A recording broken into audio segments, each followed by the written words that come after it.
is very basic. It's like before algebra, or I don't know. Anyway, so I was in the most accelerated track, and it was a very different style in that it felt like a lot of the kids who were in that accelerated track had previous math knowledge that I didn't have. I felt very strong in algebra, but geometry, I didn't feel like I knew much at all. And just in terms of the style in which we learned and were tested on math, it was very fast-paced. A lot of the tests required, like the last question or last few questions, it was good in that it required you, it wasn't just, you repeating problems we'd done on homeworks. It required you to know the concepts well enough that then you could apply them to problems we'd never seen that were sort of required more out-of-the-box thinking, which was a challenge for me because I didn't feel like that had been something I'd had to do in math before. The way I compensated for that and was able to do well despite the rigor was just studying a lot. Rereading all the lessons, redoing practically every homework problem, plus more.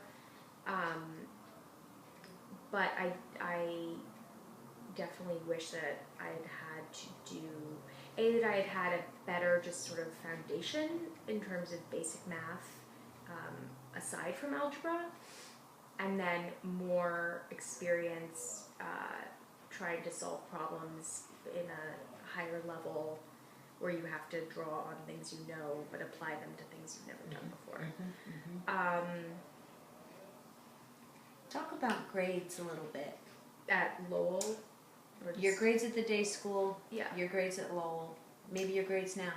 Yeah, so my grades at the day school and at Lowell were pretty much the same, like straight A's. At Lowell, it definitely was, it's more, I guess you could say, it's difficult because the teacher, your grade pretty much is just an exact numerical reflection of your homework. There's no inflation because the teacher sort of knows you. There's no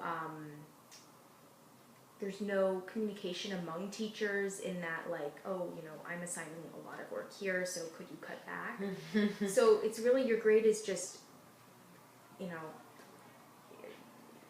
your homeworks, your tests. I mean, it varies by class. Participation too, but it's not like there's any sort of leniency given by the teacher because they know you personally or any of that, which is difficult. And it wasn't hard to do badly on tests. I mean, C's and D's were quite common. And it was hard in that respect. But again, I think for me, I just was able to do well just because I just worked really hard. And, asked when I didn't understand things and stuff like that. At the day school, I mean, I was younger, so it was hard to really know how the grades were given. I'm assuming it felt like there was a little bit more of your grade isn't necessarily an exact reflection of all your, test scores added up, the average. I think there's some consideration of, improvement or you as a person, and that wasn't really the case at Lowell.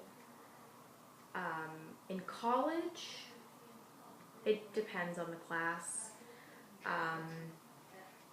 There are a lot of, I haven't taken that many classes, I'm only a sophomore, but there are classes that are much more like Lowell in the regard that your grade is just, the average of your work, whereas there are classes where, mainly smaller seminars where the teacher, takes into consideration improvement over time, There are, especially with English classes that are really sort of writing heavy English classes where they want your writing to improve, the teacher will not hesitate to be very harsh on papers. But then your final grade is not, it's usually higher than the average of your papers because they understand that they wanted to push you to get better, and that's why your grades might have been lower, but they're not going to give you a bad grade overall. Yeah, so college feels sort of like an intermediate between the day school and Lowell. You're referring regularly to your work ethic, yes. to the amount of studying you've done, to your own motivation. It sounds as though you supplied a lot of perseverance that primarily kicked in after the day school. Yeah. How did you develop that really key skill? That's something I've always tried to I've always wondered about. I don't really know. I think a large part of it is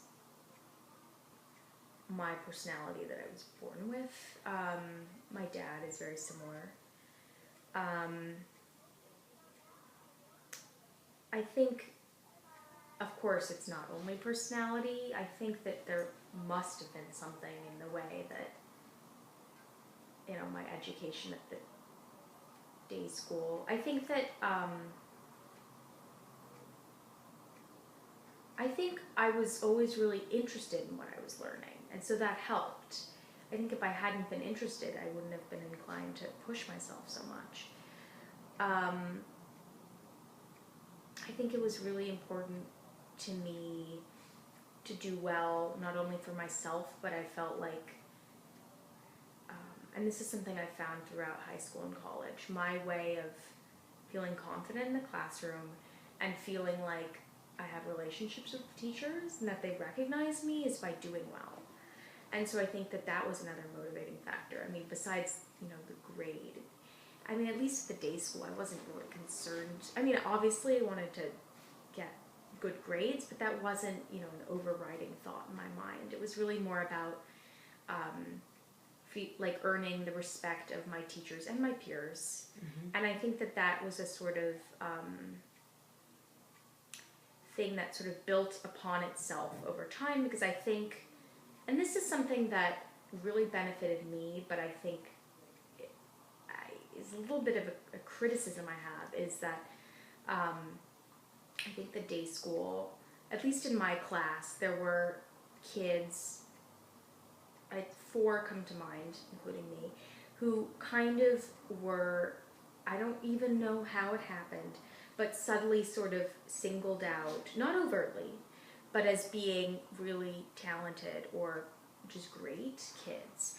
And so I definitely felt that, and that felt really great, and that in turn motivated me because I felt supported and I felt like these people were recognizing me, and therefore I wanted to maintain that and do well, and that was really nice for me. It also really helped me with my confidence just as a person. But I do think that for the kids who, I think there were kids who didn't notice that and that didn't bother them, but I do think that there were kids who, even if it was just subconscious, kind of felt like they didn't receive that recognition, and